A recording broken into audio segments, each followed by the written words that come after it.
Today on the Stay at Home Chef, I'm showing you how to make garlic butter pork tenderloin. This pork tenderloin is super simple, but it's incredibly delicious. To start, you'll need 2 pork tenderloins, which should be about 2 pounds. Then we're going to take some salt and season our loins with a little bit of salt. Flip it over, get the other side too. And then we'll also season it with a little bit of black pepper. You can kind of rub it in and get the other side as well.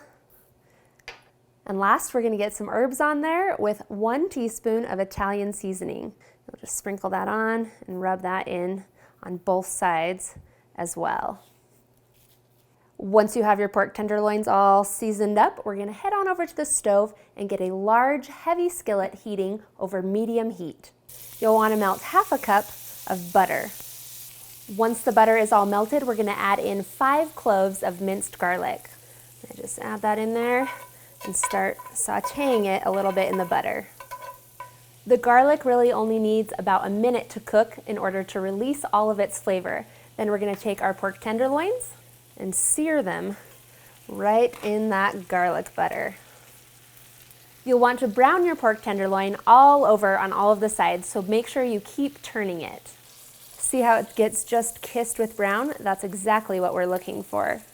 This is gonna finish cooking in the oven, so if you're using something like a cast iron pan like I am, you can slide it straight into the oven. If not, you'll need to transfer it all into a baking dish.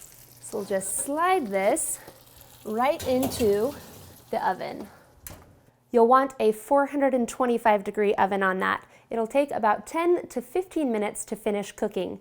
Pork needs to be cooked to an internal temperature of 145 degrees for medium rare, which is what I highly recommend when it comes to pork tenderloin, or you can go up to 160. Don't go any further than that, or you'll end up with a really dry piece of meat.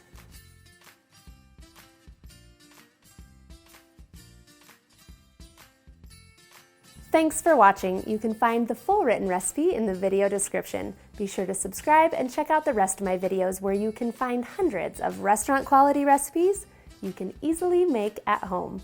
See you later.